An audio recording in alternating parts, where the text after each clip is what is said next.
Bom dia, boa tarde, boa noite. Vamos fazer aqui, gente, o começo da parte de juros compostos. A gente vai ter que precisar de fazer uma revisão de conteúdo primeiro, tá, pessoal?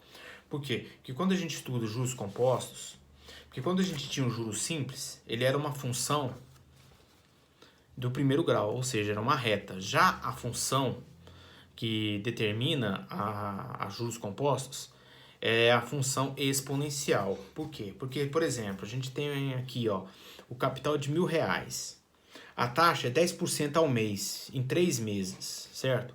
Aqui na casa de juros compostos, você não vai trabalhar esses 3 meses no valor capital original. Você vai trabalhar com o valor sendo aumentado mês a mês. Ou seja, é como se fosse um exercício de aumentos consecutivos, tá?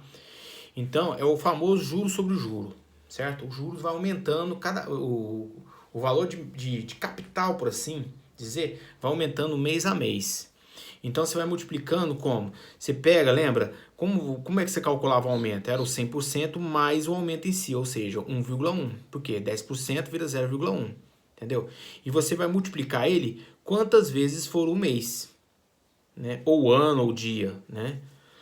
Então o que acontece? Esse valor fica alto. Então esses números aqui, ó, são N vezes que vai ser multiplicado igualmente. Então, por isso que vira o quê?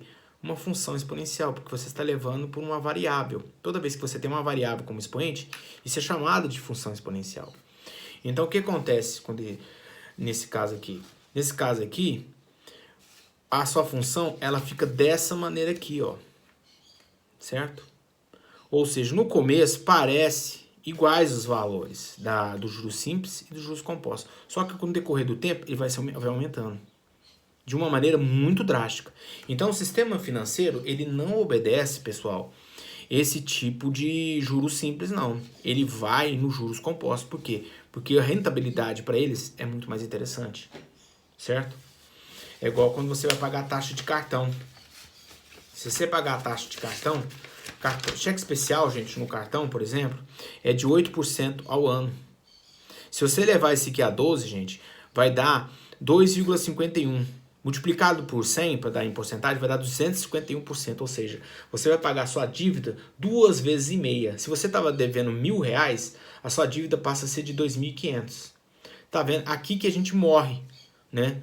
No preju, por causa disso. Tudo que envolve setor financeiro, gente, envolve juros sobre juros, ou seja, juros compostos, certo? Seja financiamento de carro, seja financiamento de moto, seja o que for, pessoal, você vai cair nessa situação, que é muito perigosa, entendeu? Porque, por exemplo, só para você ter uma ideia, a diferença, a taxa Selic, que é a taxa que o governo paga, que era a taxa normalmente que teria que ser usada no mercado em si, é de 4,5 ao ano que o governo paga para os bancos. E a gente que, ó, 251%. É a paulada que arrebenta as pessoas, quando principalmente que envolve com cheque especial, com cartão de crédito. Tem que tomar muito cuidado com isso aí, porque a dívida vai se avolumando de uma maneira exorbitante, né? Como a gente está mexendo com função exponencial, gente, a função exponencial, vocês têm que tomar cuidado que, por exemplo, no caso que a gente está vendo aqui do vírus aqui, ó, que está tendo contágio no mundo, ela é uma função exponencial porque ela vai aumentando. A pessoa contamina 2, 4, 8, 16 e vai, não é? Só que o pessoal fica perguntando, mas por que então não se sabe o pico? Porque isso aqui envolve mecanismos de dinâmica, porque os casos não são os mesmos a cada dia. Não é cada dia vai duplicando. Por quê? Porque a gente está falando de populações. Aí que entra outra disciplina que a gente vai ver depois, que é danada do quê? Da estatística. A gente usar os dados estatísticos para a gente saber trabalhar melhor o que está acontecendo. Onde está o foco, o que está acontecendo. Então a gente tem que coletar vários dados para a gente poder trabalhar em cima, para a gente saber como deve ser feito. E não simplesmente pegar um determinado local e aplicar para todo mundo. Entendeu? E isso é que é a importância da estatística, que é o que deve ser usado e aplicado nessa pandemia, por exemplo. Né? Então, quando a gente mexe com a função exponencial, pessoal, no caso aqui que é dos juros compostos, a gente cai sempre em duas situações meio complicadas, às vezes, para resolver o exercício. Porque quando você usa na função exponencial, normalmente o que acontece? Você tem um valor numérico e você tem um valor dado, 8, por exemplo. Se você colocar o 8 na mesma base aqui, ó, desculpa, 2, né? 2, 4, 2, 2, 2, 1. Certo? Então aqui vai ficar 2x igual a 3. Desculpa, gente. 2 elevado a 3. Tá vendo que igualou as bases? Então x é igual a 3. Só que se a gente cair na situação seguinte, como é que eu faço agora se eu tiver 2x é igual a 3? E aí? Como é que eu faço? Porque fazer aqui, beleza, é só igualar as bases. Mas nessa situação, como é que eu faço? Complicou, não complicou? Aí a gente trabalha com a função inversa da função exponencial, que é a função logarítmica. Porque o expoente aqui, ó, ele tem um nome especialzinho, ele é o logaritmo. Entendeu? Então, para achar, o que acontece?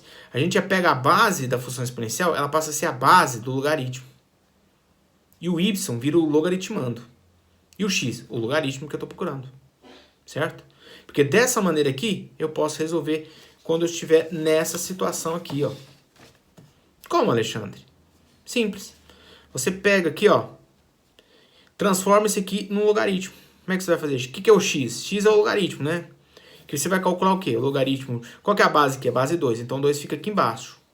Ele é a base, então ele é a base do logaritmo. E o 3? O 3 é o logaritmando. Tá, Alexandre, e aí? Não resolveu. Aí você vai aplicar uma propriedade do logaritmo. Propriedade do logaritmo fala que logaritmo de 3, para fazer, onde a gente vai fazer, no caso, mudança de base. Para fazer mudança de base, a gente usa fração. E a gente vai mudar tudo para base 10, porque é a base padrão. E quando é base padrão, a gente não coloca aqui, não precisa colocar 10 aqui, porque é a base padrão.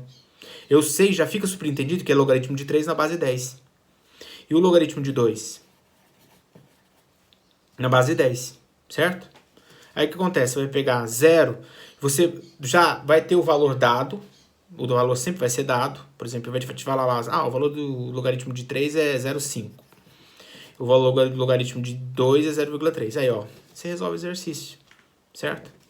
Aqui vai dar 1, né? Porque como eles estão no mesmo decimal, é só fazer 5 sobre 3. Lembra, né? Como eu expliquei para vocês. Então vai dar 1,6. Pronto, eu achei o valor que eu estava procurando. Então esse valor de x aqui, que eu estava complicado para achar na função exponencial, eu consigo achar na função logarítmica. Ou seja, o x dá 1,6. É para isso que serve. Entendeu? Né? Só que alguns exercícios vocês vão querer começar a complicar um pouquinho. Por exemplo, ele chega lá na hora assim, ele te dá o logaritmo de 11. Por exemplo, que é 1,04. Tá? Aí na hora que você está resolvendo, você está no logaritmo assim, 1,1. Putz, e aí, como é que eu faço? O que é 1,1? 1,1. Vocês concordam comigo que é a mesma coisa que 11 sobre 10? Aí você vai aplicar novamente outra propriedade do logaritmo. Porque toda vez que tiver de fração, para você separar, você mantém a mesma base, menos. Você vai trocar para o sinal de menos. Você separar com menos, mantendo a mesma base. Como o logaritmo de 10 está na base 10, fica 1 aqui. O que é o logaritmo de 11? 1,04 menos 1. Vai dar o quê? 0,4. 0,4, né? Mas eu preciso fazer isso toda vez? Não, gente, é só olhar aqui, ó. Aqui não é 1? Não andou uma casa na vírgula? Não é base decimais? Então, você diminui de 1 aqui, ó. Vai dar 0,4, aí, ó. Fica muito mais fácil. É, molezinho. Entendeu? É só. Por isso, quando você treina o raciocínio, você entende o raciocínio, fica fácil de resolver. Tá vendo? Aí, por exemplo, você chega numa situação lá, aí você cai, ele te dá o logaritmo de 2, beleza, 0,3, te dá o logaritmo de 3. Aí você chega nessa situação aqui, ó, logaritmo de 0,18. E aí, como é que eu faço, Alexandre? Você vai decompor esse número aqui, ó, 108, você vai dividir por 2, vai dar 54, por 2, vai dar 27, por 3, vai dar 9, por 3, 3, 3, dá um MMC, né? Normal. Certo? Aí, esse número aqui, como é 1, como eu transformei em 108, aí fica assim, ó, tá, gente? Ficaria como se fosse assim, ó, 108 dividido por 100, tá? Porque são duas casas decimais. Aí, separando essa galerinha, vai ficar assim, ó. Esse 108 vai virar assim, ó, logaritmo de 2... Peraí, deixa eu baixar ele que ficou muito alto. logaritmo de 2 vezes logaritmo de 3 vezes, tá vendo? Logaritmo de 3 vezes, né? Certo? E aqui, ó, dividido, né? O logaritmo de 10 a segunda, né? Aí, gente, ó, você passa esse 2 pra frente, outra propriedade, passei pra frente esse 2. O que é o logaritmo de 2? 0,3. O que acontece? Para eu sumir com o logaritmo, o sinal de multiplicação vira soma.